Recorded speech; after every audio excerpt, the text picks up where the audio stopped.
जो खो चुके उम्मीद हैं बैठे हुए हैं हार कर, जो खो चुके उम्मीद हैं बैठे हुए हैं हार कर, तू उनका हाथ थाम कर हौसला तू दे जरा, हौसला तू दे जरा। ये आसमां भी एक दिन कदम के नीचे आएगा, ये आसमां भी एक दिन कदम के नीचे आएगा। उड़ान भरने आसमां में पढ़ को तू फैला जरा, पढ़ को तू फैला जरा। एबीसी इंस्टीट्यूट के ऑनलाइन क्लासेस में आप सभी लोगों का फिर से स्वागत है। बहुत सारे स्टूडेंट ने मैसेज किया था कि सर एक्सप्लेन करना सिखा दीजिए, क्योंकि एग्जाम में एक्सप्लेन 2 क्वेश्चन आते हैं 4-4 मार्क्स का। तो चलिए आज इस वीडियो में हम लोग सीखेंगे कोई भी एक्सप्लेन का क्वेश्चन कैसे डील करना है।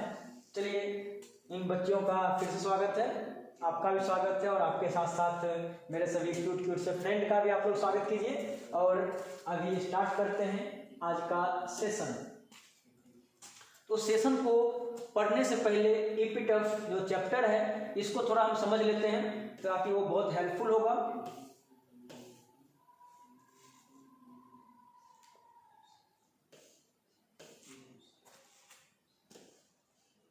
चलिए चैप्टर देख लेते हैं epitaph. An epitaph is a beautiful poem written by Walter de la Mare, written by Walter de la Mare. ये डेलामेयर है।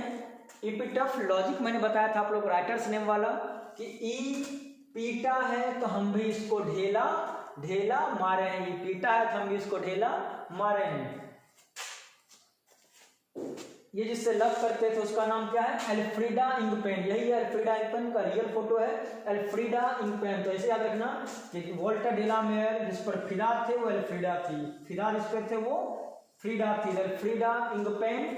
और इन्होंने इस पोएम के माध्यम से बताया है कि जो ब्यूटी होती है, सुंदरता होती है, वो एक ना एक दिन खत्म हो जाती है, परमानेंट नहीं होती है। तो चलिए समरी स्टार्ट करते हैं। The present poem in epitaph is a beautiful poem which has been composed by Walter de la Mare. Compose कौन किया है? वॉल्टर डेलामेयर ने। 5 पॉइंट लिखते हैं, चैप्टर का नाम, कवि का नाम, जन्म कब और कहाँ हुआ, मृत्यु कब हुआ और क्या कहना चाहते थे। Poem an epitaph is a beautiful poem which has been composed by Walter de la Mare. He was born in 1873 in UK, 1873 in UK and died in 1956. 1873 in UK and died in 1956. In this poem, the poet beautifully expresses about the most beautiful lady of West Country. इस poem उन्होंने क्या चीज का वर्णन किया है? Most beautiful lady of waste Country का इन्होंने वर्णन किया है। देखिए क्या बोलते हैं कि वो एक मोस्ट ब्यूटीफुल लेडी से लव करते थे। किसका नाम था? एल्फ्रीडा इंगपेन। वो जिससे वो लव करते थे, कभी कहते हैं कि वो वेस्ट कंट्री में, सारे के सारे वेस्ट कंट्री में सबसे सुंदर लेडी थी। बहुत ही फ्रैंक थी, light of step and heart was C.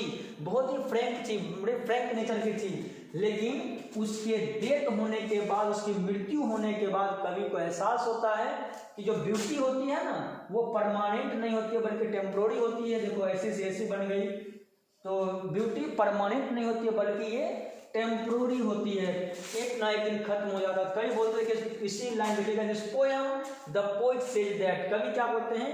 He loved a lady, वो एक लेडी से लव करते थे। Love the lady who was the most beautiful lady of waste Country, जो कि वेस्ट कंट्री की सबसे ज्यादा सुंदर लेडी थी। She was very frank in nature, बिल्कुल फ्रैंक नेचर की थी। She was the most beautiful lady that was your born in West country.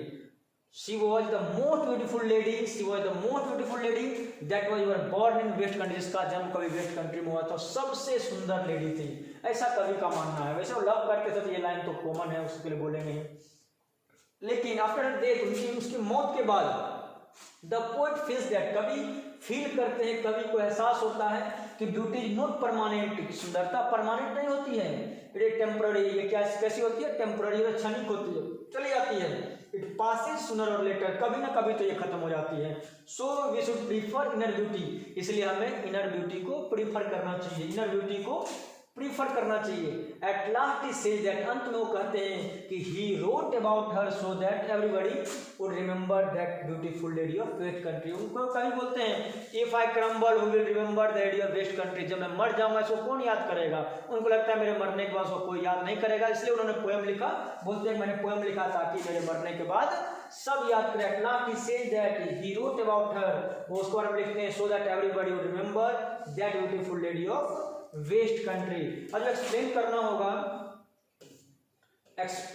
होगा तो क्या कीजिएगा, वही 3 पॉइंट ही आ सकता है और ये सबसे ज्यादा इंपॉर्टेंट है एक्सप्लेनेशन के लिए। तो इसमें जब भी एक्सप्लेन करना होगा तो वहां पे द पोएम लिखा है तो वो एक्सप्लेन वाले लाइन में लिखेगा the line, the present line has been taken from an epitaph which has been, फिर यहाँ से लिखेंगे which has been composed by Walter Delamere. He was born in 1873 in UK and died in 1956. उसके बाद लिखेंगे in this line, क्योंकि line का use कर this line the poet says that beautifully says that, कवि क्या कहते हैं। अब यहाँ के बाद जो भी लाइन को एक्सप्लेन करना है उसके बाद हम उस लाइन का यूज करेंगे। उतना लिखने के बाद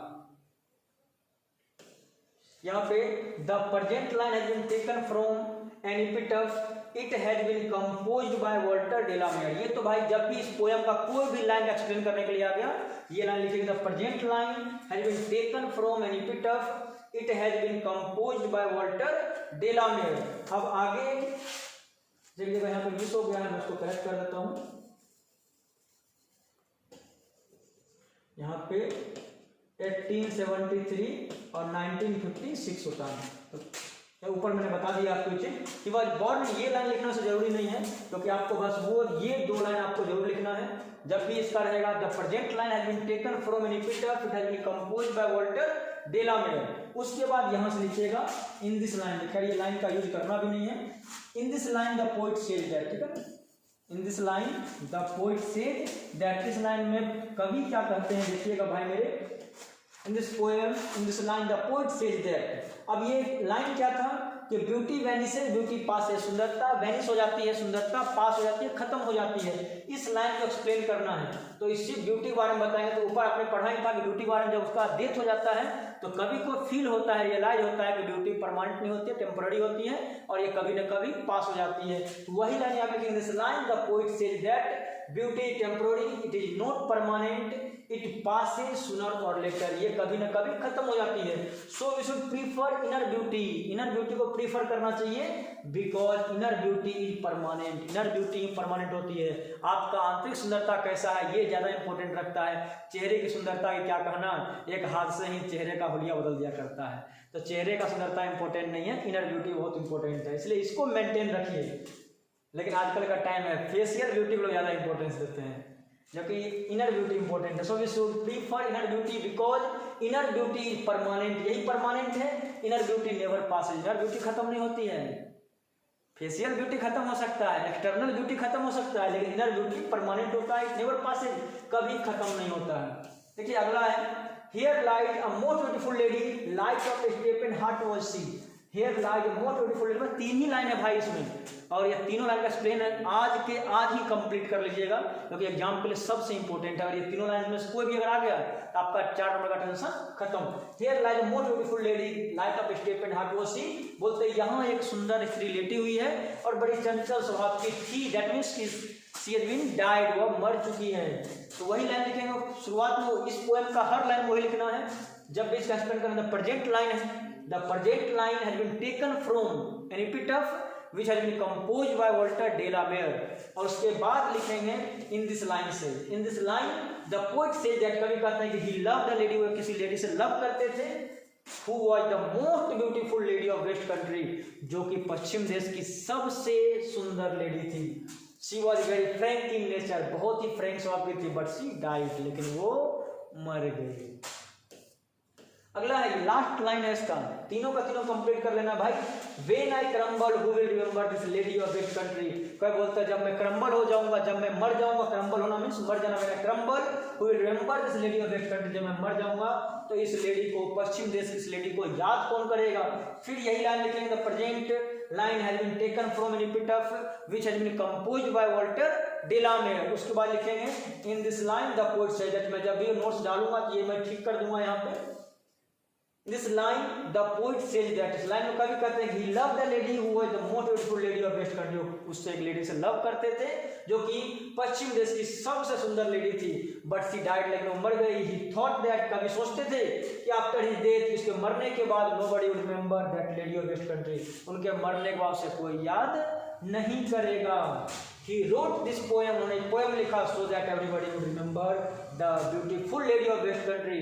उन्होंने ये पोएम लिखा ताकि सभी उसके मरने के बाद उस ब्यूटीफुल लेडी को याद करे। उम्मीद है भाई मेरे ये तीनों का तीनों दिमाग में आ चुका होगा। तो भाई मेरे अच्छे से ये तीनों का तीनों आज के आज ही कंप्लीट कीजिएगा, कल के भरोसे मत रहिएगा। कंप्लीट आज ही इसको करना है। चलिए कुछ फ्रेंड से फिर मिलाते हैं। इन सभी फ्रेंड को आप लोग ट्रांसलेशन वाले वीडियो में देख सकते हैं। चलिए एक बड़ा बेजोड़ सा जोक से लिखा हुआ है यहाँ पे। एक चुटकुला है, पति पत्नी का 1 घंटे से लड़ाई चल रहा था। पति और पत्नी दोनों झगड़ रहे थे बहुत देर से, 1 घंटे से लड़ाई चल रहा था। और वो झगड़ा सिर्फ पति की एक लाइन में ही सारा लड़ाई खत्म हो गया। पति पत्नी में लड़ाई चल रहा था, सिर्फ पति का एक लाइन ही लड़ाई खत्म हो गई और चाय नाश्ता तक आ गया। पति ने बोला कि सुंदर हो तो कुछ भी बोलोगे क्या। जैसे ही पत्नी लड़ते लड़ते बोला कि सुंदर हो तो कुछ भी बोलोगे क्या, इसके बाद तो पति को चाय बिस्किट भी फ्री मिलने लग गए। तो भाई वाइफ को, देवी को हमेशा बस तारीफ करते रहिए ना, तारीफ करते रहिए, घर बड़ा खुशहाल बना रहेगा। कुछ भी नहीं, कुछ भी है, खाना कैसा भी है, बोलो वाह, इससे बढ़िया तो है ही नहीं। तो बस तारीफ बड़ा इंपॉर्टेंट है।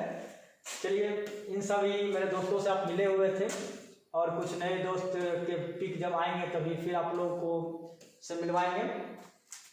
और हाँ दोस्तों, मैंने बताया इसके बारे में कि मार्च 2022 से stars of Bihar search competition programme start होने जा रहा है, जिसमें हर गांव से एक सुपर टैलेंटेड बच्चे को स्टार ऑफ बिहार बनाया जाएगा। तो आप सभी अपने घर के सभी बच्चों को बेहतर तैयारी कराते रहें। आप सभी बच्चों को मेरे वीडियो से अधिक प्रैक्टिस कराते रहें और अपने घर के बच्चों को सुपर टैलेंटेड चाइल्ड बनाएं। Thank you. किसी भी जानकारी के लिए मैसेज करें। व्हाट्सअप मेरा नंबर है 7481816877। मोबाइल नंबर भी सेम है। एप्लीकेशन से आप लोग इसका PDF अगर चाहते हैं, एप्लीकेशन पर जाइए, प्ले स्टोर पर जाइए और वहाँ पे टाइप कीजिए ABC स्पेस देकर INSTITUTE, बस उसको सर्च कीजिए और डाउनलोड कीजिए और जैसे इंस्टॉल करते हैं उसको इंस्टॉल कीजिए और स्टडी मटेरियल में जाकर आप इसका पूरा PDF देख सकते हैं। यूट्यूब सर्च करना है तो ABC इंस्टीट्यूट दल सिंह सराय DALSING सर्च कीजिएगा और सारा वीडियो मेरे एप्लीकेशन पे मिल जाया करेगा। दोस्तों जरूर बताइएगा कि आपको ये वीडियो कैसा लगा और प्लीज़ सभी लोग अच्छे तैयारी करते रहिए। जो भी बोर्ड एग्जाम की तैयारी कर रहे हो सभी बोर्ड एग्जाम का कोशिश कीजिए, बेहतर से बेहतर मार्क्स आए आप लोगों का। और जो लोग नेक्स्ट ईयर बोर्ड एग्जाम देने वाले हैं उन लोगों के लिए पूरा 1 साल है, वो लोग टारगेट बना लें कि चाहे कुछ भी हो 90 से कम नहीं आना चाहिए। दिमाग में बिठा लीजिए कि आप सब कुछ कर सकते हैं, बस आपके अंदर एक जुनून की आग जलाना बाकी है। चलिए तो अगले वीडियो में फिर से मिलते हैं, तब तक के लिए बाय बाय, टेक केयर।